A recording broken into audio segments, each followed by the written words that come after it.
Assalamualaikum warahmatullahi wabarakatuh. Waalaikumsalam warahmatullahi wabarakatuh. Selamat malam, selamat berjumpa kembali dengan komunitas seni tradisi Cirebon atau konsentrasi. Sehimpunan kecil para pecinta, pegiat, dan para pemikir hasanah seni dan tradisi di Cirebon Raya. Kami bergerak dan mengajak siapa saja untuk membangun kecintaan ulang, meretas ikhtiar-ikhtiar sederhana, menyambungkan gagasan, serta mengerjakan tugas-tugas kebudayaan secara perlahan dan istiqomah. Inilah yang kami maksud sebagai merawat tradisi menghargai diri, nguri-nguri kabudayaan sembari menempatkan harga diri pada posisi yang semestinya. Kami juga bergerak dan membangun ruang perbincangan yang didokumentasikan dan diunggah ke akun-akun media sosial sebagai salah satu cara untuk merangkum riwayat, kegelisahan, serta cita-cita para pegiat seni dan tradisi di Cirebon bertajuk Forum Sabtuan Ngobrol Bebarengan. Kawan-kawan di seluruh tanah air, hari ini, malam ini, 1 Februari 2025, konsentrasi menghadirkan satu pakar, satu tokoh di Cirebon, yaitu Bapak Haji Toto Sugiarto. Terima kasih Pak Haji Toto sudah berkenan hadir di panggung bambu konsentrasi yang nanti akan kita simak bersama, obrolan ringan, obrolan santai, meskipun cukup serius materinya mengenai adat desa Miderbuk. Nah, adat desa Miderbuk itu merupakan salah satu ciri khas atau tradisi yang selama ini berlangsung di wilayah Cirebon yang hari ini mungkin sudah banyak dilupakan orang. Kawan-kawan, di samping Pak Haji Toto juga ada Kang Aceh dari Jamblang sebagai sesepuh Yayasan Panimbang Jati yang biasa juga menyelenggarakan acara pertemuan, acara perbincangan bersama para ahli, para budayawan di Buyut Genja. Kemudian juga ada Mas Deden yang sedang nyamar jadi pedagang mie ayam, tapi karena aslinya pelukis atau aslinya pelukis menyamar jadi pedagang mie ayam. Itu ke depan mungkin Mas Deden bisa jadi salah satu pemantik mengenai keahlian Mas Deden yang luar biasa sebagai pelukis di bioskop gitu, yang hari ini mungkin sudah tidak ada lagi. Kemudian ada Pak siapa? Punten? Pak Sanidi dari Plumbon. Kemudian Bapak Saduki juga dari Plumbon dan Bapak Ahyadi dari Palimanan. Terima kasih banyak sudah hadir di Forum Sabtuan Ngobrol Bebarengan Konsentrasi, dan kami sangat berbahagia bisa dihadiri para sesepuh, para orang-orang hebat yang ini sangat jarang terjadi. Akan menjadi sulit sekali diulang 2 atau 3 kali kemudian gitu kan. Dan ini kesempatan langka. Terima kasih sudah berkenan untuk berada di panggung bambu konsentrasi. Kawan-kawan di seluruh tanah air, adat desa Miderbuk, saya secara pribadi baru mendengar gitu kan. Karena ini sudah menjadi tradisi yang sangat lama ya Pak Haji ya. Saya pikir tadinya seperti ngunjung buyut atau berkeliling desa, warga di antaranya adalah warga ya. Tapi yang saya dapat informasi itu ternyata bagi kuwu yang baru ya. Nah, kuwu yang baru dilantik di zaman dahulu di wilayah Cirebon itu diwajibkan untuk keliling desa agar mengetahui batas mana saja yang menjadi wilayah pemerintahan desanya. Saya sebagai generasi kemudian baru ngeh dan sangat berterima kasih kepada Pak Haji Toto karena sudah memberikan tema yang sangat menarik dan ini menjadi penting bagi pengetahuan khalayak gitu. Nah, Pak Haji Toto, karena Pak Haji juga sedang menelusuri jejak-jejak WBTB ya, warisan budaya tak benda gitu. Apakah Mider Book ini juga menjadi bagian dari perhatian Pak Haji gitu kan? Dan seperti apa sih sebenarnya riwayat Mider Book itu sendiri? Jadi sebagaimana yang kegiatan di kabupaten khususnya atau di Cirebon pada umumnya, isinya sebetulnya sih syukuran semua. Syukuran, selamatan. Tetapi di sini saya menjelaskan sebelum melangkah kepada materi yang saya sampaikan yaitu Mider Book, kita mensitir ucapan dari Jurilina dalam bukunya The Secret Deception of Freemasonry. Di sana ada 3 hal untuk menguasai atau menjajah atau menghancurkan sebuah negara lewat kebudayaan. Yang pertama, hancurkan budayanya. Dan yang kedua, kaburkan sejarahnya. Yang ketiga, putus hubungan antara leluhur dengan kita, anggap supaya tidak tersambung. Anggaplah leluhur itu adalah orang-orang yang bodoh atau primitif. Nah, di sini adat istiadat merupakan salah satu bagian daripada kebudayaan. Nah, sebagaimana pemerintah Indonesia ini tetap melestarikan, mengembangkan, melindungi budayaan ini melalui Undang-Undang Nomor 5 Tahun 2017, yaitu tentang pemajuan kebudayaan. Nah, sebagaimana amanat undang-undang di bab 1 Ketentuan Umum pasal 5, di sana ada 10 objek pemajuan kebudayaan. Salah satunya adalah tradisi lisan, manuskrip, adat istiadat, ritus, seni, bahasa, teknologi, tradisional, pengetahuan tradisional, terus permainan rakyat dan olahraga tradisional. Termasuk situs, termasuk seni ada di sana. Nah, di sini adat istiadat ini merupakan katakanlah bagian daripada budaya. Sehingga pemerintah konsen bagaimana melestarikan budaya ini supaya apa, kaitannya jangan sampai suatu alat yang bisa untuk menjadi penghancuran sebuah negara. Makanya melalui undang itu presiden katakanlah gencar melakukan itu pelestarian. Nah, di sini sebetulnya adat ini merupakan adat itu banyak banget adat itu ya. Sebagai contoh ini ada tadi disebutkan sedekah bumi, ada ngunjung buyut, gitu kan, mapa gesri, terus ada katakanlah putar gelang, atau pulun-pulun, banyak sekali katakanlah 7 bulanan, itu salah satu ini adat istiadat. Nah, kita akan mengungkap bahwasanya adat istiadat yang khusus ya ada di desa kami, sebetulnya di desa Bojong Wetan dan Bojong Lor, khususnya Kecamatan Jamlang Kabupaten Cirebon, yang tentunya kegiatan ini sama mungkin dengan desa yang lain, hanya saja mungkin penamaan yang berbeda. Nah, Mider Book ini adalah merupakan salah satu kegiatan yang harus dilaksanakan oleh para kuwu sebetulnya awalnya. Jadi Mider Book itu kita ambil satu timikatu kata-kata mider itu sebetulnya mider itu keliling. Kayak menjajakan dagangan itu kan mider namanya. Itu keliling, dalam arti keliling. Yang kedua book.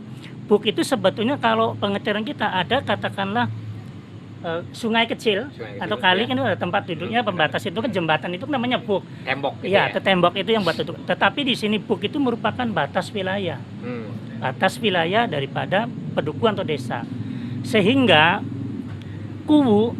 para kuwu ya dari zaman dulu itu ketika dilantik beberapa kemudian diwajibkan untuk Mider Book, yaitu mengelilingi batas wilayah desa. Nah, wilayah desa itu kan terbagi ada pekarangan, ada pesawahan gitu kan, ada kayu. Nah, sehingga yang berangkat itu biasanya pada saat padi lagi meteng, lagi hamil gitu kan, baru mau menguning lah gitu. Jadi itu biasanya dilakukan pada awal itu. Itu biasanya langsung subuh itu udah mulai berangkat sampai biasanya malam hari, 1 hari full. Nah, siapa yang berangkat di sana? Utamanya kepala desa atau kuwu saat itu didampingi kebayan. Dulu ada kebayan. Kebayan itu adalah merupakan perangkat desa yang bertugas untuk ngeremeni para pusaka-pusaka itu. Kegiatan adat istiadat itu kebayan. Terus pamong desa, tokoh masyarakat, tokoh agama ya, itu akan melakukan keliling. Nah, pakaian yang dipergunakan adalah pakaiannya kalau sekarang sih ikrom gitu. Kalau sekarang, Ikrom. dulu juga pakai putih sama seperti itu, diselempangkan kayak pakai ikrom kalau haji, Iya. persis, tapi hanya pakainya kain-kain untuk mayit itu, kain kafan modelnya kayak gitu. Tapi prinsipnya sama, semua seperti itu. Dan bahkan kuwu ini, khususnya kuwu karena bapak saya juga kuwu saat itu Iya. melakukan puasa Hmm. dari mulai start pagi itu sampai selesai puasa ketika melakukan perjalanan. Nah jadi tetap dalam perjalanan diawali dengan istilahnya ada ritus dulu. Ada ritusnya. Ritus itu adalah merupakan hubungan yang komunikasi dengan Allah itu seperti tahlil. Apa itu ritus itu? Ya, doa-doa itu yang itu namanya ritus. Tetap, nah itu berangkat, start dari rumah kuwu, langsung keliling. Hmm. Nah, ketika batas wilayah itu kata memasuki pekarangan, ya masuk ke pekarangan. Begitu ke sawah, terjun ke sawah, Terjun, masuk ke sawah. sawah. Ke kali juga ya masuk ke kali. Artinya di sana batas wilayah itu dikelilingi betul-betul dikelilingi daripada seperangkat tadi. Gitu. Nah, fungsi dan tujuannya memiliki yang pertama, kuwu termasuk perangkat desanya atau masyarakat mengetahui secara langsung batas-batas wilayah desanya. Jadi bukan berorientasi kepada peta. Oh, petanya begini, gambarnya begini, tapi Ya, ya. kuwu tidak tahu di mana itu. Nah, dengan begitu tuh tahu langsung, oh batas kita di sini, oh batas itu di sini, kok kali itu turun di sana. Nah, sehingga ketika katakanlah sawah ini kalau sini ada yang nyangkul gitu, tahu, oh ini sawah kita nih. Itu tujuan yang utama. Jadi mengetahui secara detail, secara langsung terjun ke masyarakat untuk mengetahui kekuasaan wilayah desanya. Yang tentunya saya katakan bukan bergantung kepada gambar, kepada Ya. peta dalam ini atau atlas. Ya. Itu tujuan yang pertama. Nah, tujuan yang kedua, ketika kita melakukan perjalanan karena diiringi pamong desa dan sebagainya itu, kuwu selalu melihat jalan yang dilalui, apakah nanti di sana ada jalannya yang misalkan becek Ya. atau misalkan rusak. Nah, itu pamong desa fungsinya ada mencatat. Oh, jalan ini misalkan perlu diperbaiki. Termasuk begitu masuk ke perumahan, oh rumahnya misalkan ada yang kumuh gitu kan, rutilahu, ya dicatat. Ya. Terus misalkan infrastruktur jalannya atau sawahnya ada apa, nah pengairannya di sana dicatat. Nah, sehingga dalam perjalanan itu sebagai progres ke depan dalam misalkan melaksanakan pembangunan. Oh, berarti kuwu ini kan masih membangun. Oh, ini yang diprioritaskan. Seperti itulah kira-kira. Iya. Jadi tapi dia langsung, artinya survei langsung ke lapangan, bukan berdasarkan laporan. Kalau sekarang kan metodenya diganti, makanya kan musdus dulu, musyawarah dusun. Atau belusukan Iya. dulu, baru Iya, biasanya enggak belusukan. Pemilihan. Iya, musdus dulu. RT pengennya apa gitu kan? Apa yang Iya. perlu dibangun? Apa kekurangan di sana? RT sini apa? Jadi blok ini apa? Musdus gitu, musyawarah dusun kan bisa itu. Iya. Nah, baru direkap menjadi katakan musrebangdes kan gitu kan. Nanti nah itu sebagai program. Tapi kalau dulu sih ya karena memang metodenya dulu seperti itu, ya kuwu udah tahu langsung. Katakanlah tidak ada ajuan dari masyarakat pun, jadi artinya kan tadi kan bottom up. sudah Ya, riset. top down sudah tahu secara langsung. Iya. Oh, prioritas utama nih begini. Artinya dia langsung, bukan ajuan. Kalau misalkan kalau yang sekarang dia tahu, Pak ada ini. Oh, dia nggak tahu. Iya. Betul nggak? Tapi beliau sudah tahu secara langsung. Itu fungsi yang kedua. Nah, fungsi yang ketiga dari perjalanan Meterbook ini adalah ketika katakanlah melakukan perjalanan itu tidak lepas. Rombongan ini dari mulai start sampai akhir itu selalu mengumandangkan kalimat thayyibah. Salah satu contoh la ilaha illallah, la ilaha illallah, la ilaha illallah. Terus keliling tuh sampai selesai, tidak putus. Rombongannya tidak putus. Nah, apalagi kuwunya itu kan disertai dengan puasa untuk kata menyucikan dirinya, untuk mengundang khusyuknya, bila perlu kata memancarkan aura positifnya. Nah, di situ semua menggunakan dari start sampai finish. Itulah kira-kira. Jadi dengan doa tadi diharapkan masyarakat ini ya hidupnya sehat walafiat, sejahtera, baldatun tibatun. Jadi istilahnya bagaimana desa dan masyarakat ini suatu menjadi sejahtera, sehat semua. Kan gitu, kalau sehat semua kan enak. Nah, itu fungsi-fungsi daripada Meterbook tadi.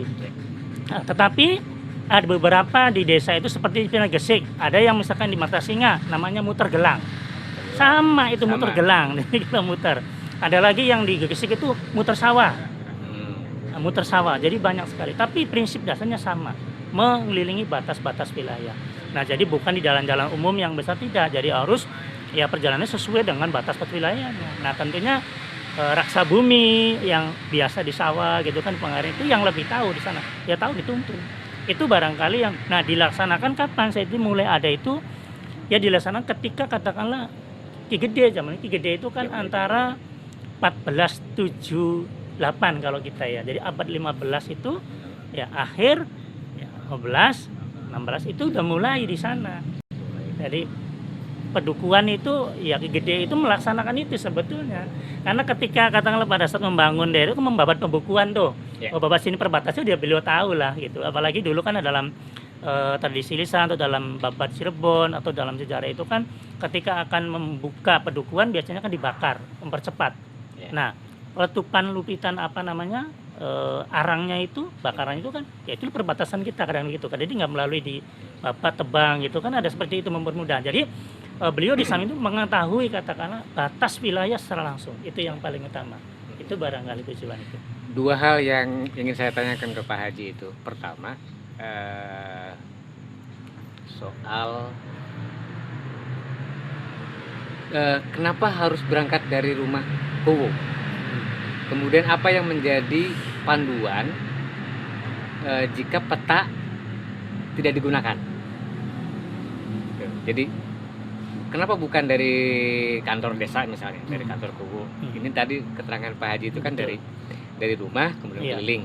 Kemudian yang kedua adalah tidak menggunakan atlas atau peta apapun sebagai panduan. Betul. Bagaimana cara menentukan batas-batas wilayah itu? Gitu? Ya. Yang pertama bahwasanya Kuwu zaman dulu ketika diangkat, dilantik menjadi Kuwu itu sebagai bukti legitimasinya. Kalau sekarang itu kan pakainya pangkat-pangkat. Ya pakai jengkol, pakai ini. Nah, zaman dulu sih tidak. Ada pusaka peninggalan para Ki Gede. Salah contoh misalkan tongkat. Tongkatnya gede itu turun temurun diserahkan. Nah, jadi ketika Kuwu ini menjabat jadi ya menjadi itu sebagai bukti entitasnya legalitas formalnya diserahkan itu tongkat itu. Iya, nah ketika ininya misalkan sudah selesai masa jabatannya diganti misalkan Kang Aceh, ya diganti diserahkan ke Kang Aceh. Nah, ini turun temurun dari zaman para Ki Gede abad 15. Itu masih ada di desa saya, masih ada. Nah, kenapa harus dari rumah kebangsaan? Karena saya katakan tadi itu bukti legalitas formalnya ada di Kuwu. Jadi yang menjabat sebagai Kuwu ya udah memiliki itu. Sebagai contoh misalkan bupati itu kan misalkan jengkol emas. Kan tidak mungkin camat makainya itu. Tapi kalau udah pakai jengkolnya emas pati dia bupati. Apakah yang lain berhak untuk megang itu? Tidak bisa. Kuwu misalkan jengkolnya perunggu ya. Perunggu. Nah, apakah kalau misalkan juru tulis pakai itu? Tidak bisa. Jadi siapa yang punya pusaka itu peninggalan para Ki Gede, dia adalah Kuwu. Nah, berhak untuk merawat, meremeni. Ya itu ada kebayan tadi yang ngurus katakanlah membersihkan gitu kan, katakanlah merawat itu. Jadi situ adanya di Kuwu, disimpannya di rumah Kuwu bukan di balai desa. Sehingga pada saat katakanlah setar ini sebetulnya di sampingnya itu rombongan tadi, Kuwu tadi membawa seluruh pusaka peninggalan para Ki Gede tadi. Dibawa itu. Sebagai contoh di desa saya itu ada tongkat. Ada kitab lontar. Ada buku hitam. Ya, terus ada tongkat komando. Ada baju takwa zamanan tinggalan tahun 15. Masih ada. Terus ada salah satu yang menggelitik di kita itu adalah baju ini gedenya itu berupa kebaya tapi motifnya motif Shanghai. Nah, sekarang kalau motif Shanghai, kalau menurut sejarah kedatangan Ibu Putri Ong Tinio ini menurut sejarah dalam 1481 menikah dengan Sunan Gunung Jati dan beliau meninggal 1485. Nah, sekarang di desa saya ada pusaka berupa kebaya motifnya Shanghai. Nah, kira-kira dari mana? Kan gitu kan, apakah memang ada pengikut-pengikut yang mungkin dikasih atau membuat ada ini nih mungkin meniru, tetapi yang pasti abadnya abad 15 tuh. Karena kedatangan Putri Ong Tinio desain Cina itu abad 15 1481. Nah, di desa kita masih ada dan masih bisa disaksikan sekarang. Nah, sehingga ketika berjalan dari setar di rumahnya Kuwu tadi terkait dengan pusaka tadi, legalitas seorang Kuwu di bawah itu Mas Edeng, dari setar sampai aku di bawah. Itu di bawah terus. Nah, itu yang kenapa mesti di rumah Kuwu, karena itu yang di bawah dikirap lah kalau sekarang sih, sehingga masyarakat juga tahu, oh ternyata peninggalan pusaka para Gide itu yang menjadi kata legalitas formal para Kuwu, oh itu tahu semua. Terus yang keduanya soal batas. iya, soal batas. Kan sebetulnya zaman dulu kan Atlas itu kan mungkin bikinin Belanda ya. Iya, bikinin Belanda gambar. Nah, dulu kan tadi pada saat pembukaan wilayah para Gide itu kan terima wariskan turun temurun. Oh, batas ini. Kita sebagai pemilik sawah kadang-kadang Pak apal banget gitu. Meskipun sawahnya sama semuanya, tapi dia tahu oh batas saya di sini. Oh, batas saya di sini, sawahnya ini meskipun nggak ada petanya. Tapi dia tahu. Jadi lebih detail.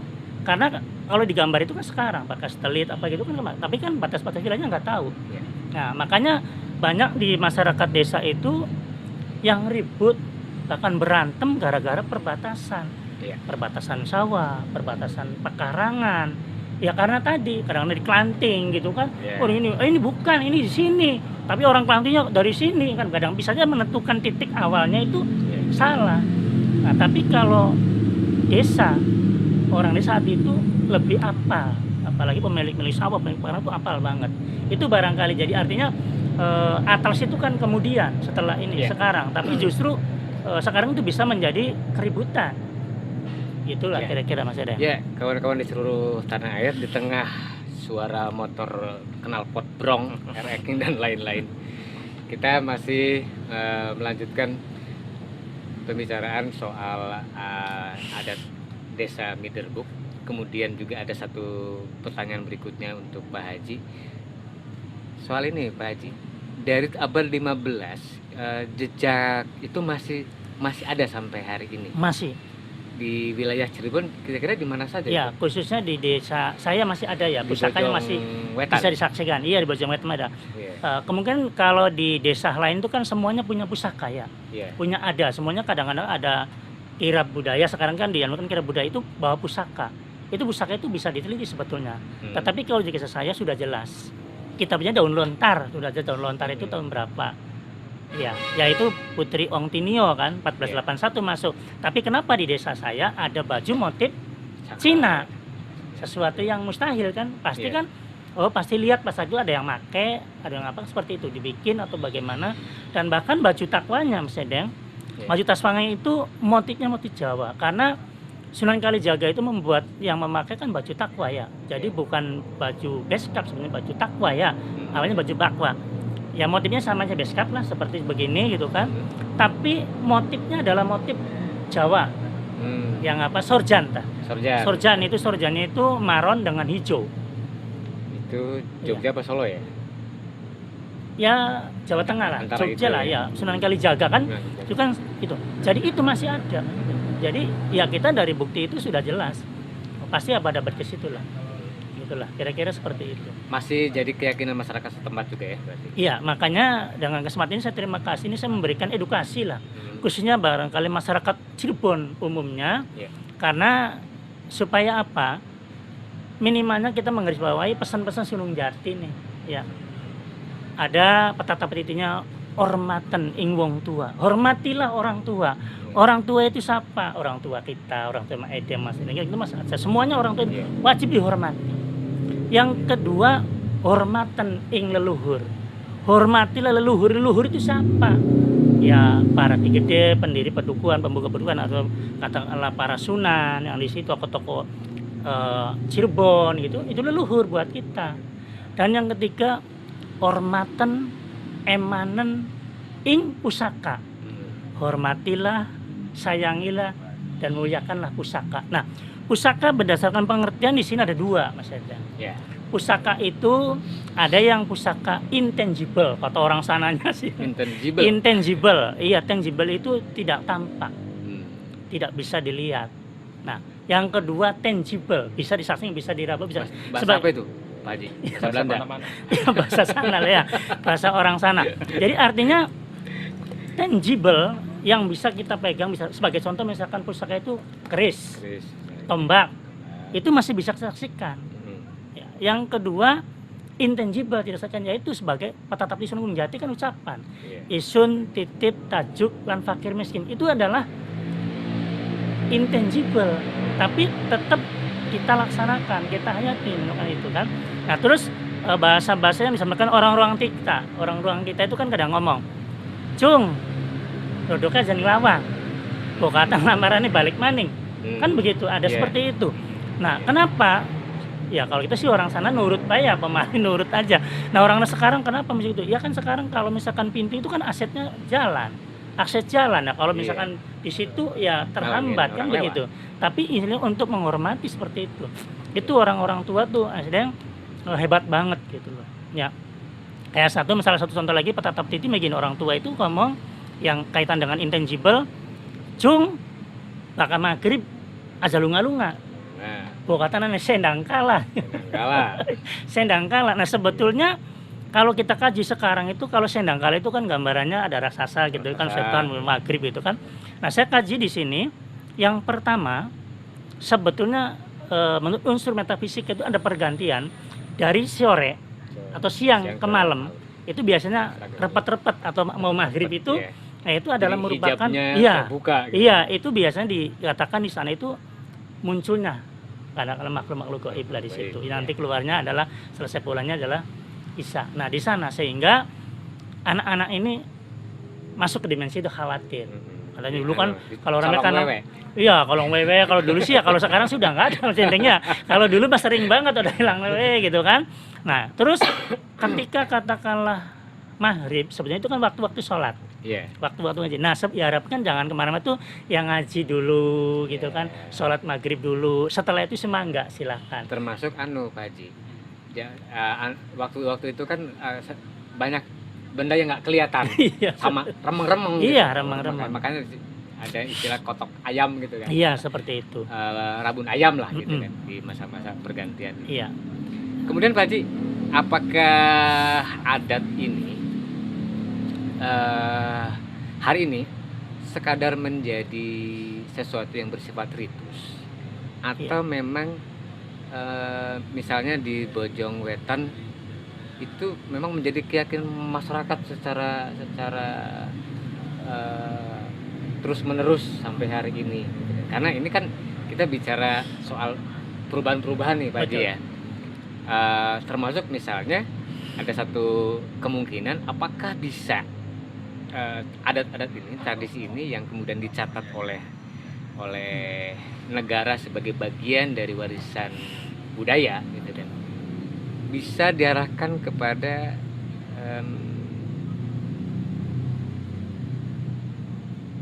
potensi wisata Pasti mas. gitu. Karena sebetulnya di Cirebon itu kan banyak nih budaya banget, di situ banyak, untuk pagelaran seni juga banyak. Iya. Dan sekarang lagi gencar-gencar menemukan katakanlah bagaimana memberikan sertifikat tentang WBTB. Iya. Ini kan kegiatan. Iya. Katakan Muludan itu juga dijadikan itu. Nah, ini sebetulnya sama, cuman memang belum ke sana. Nah, sebetulnya Miderbut ini Ya. di samping ada juga merupakan metode atau media sebagai pemersatu masyarakat. Karena ketika katakanlah ada kegiatan itu, pasti masyarakat guyup semuanya menyaksikan semua. Iya. Dan yang paling utama, ketika katakanlah di tahun 80-an sempat hilang nih kegiatan ini karena ada pandangan-pandangan dari orang yang katakanlah adat ini dianggaplah bid'ah atau dianggaplah ini syirik, musyrik. Itu kenapa? Di sini saya setelah menganalisis itu kan ada pusaka yang dibawa, Iya. utamanya tongkat. Nah itu biasanya masyarakat itu begitu ada kegiatan Miderbuk tadi, itu menyediakan air. Ada yang di ember, ada yang di paso gitu kan, Iya, iya, di teko di mana sepanjang jalan itu yang dilewatin itu menyediakan itu masyarakat itu. Ya, Betul. nah nanti kubu itu ya mungkin berdoa Iya. ya, dengan itu nanti dicelupin tuh di airnya tuh. Oh. Ya keyakinan namanya kan, Ya. celup keyakinan itu tergantung kembali kepada masyarakatnya di keyakinan. Nah air itu ya bisa sebagai menyiram tanaman.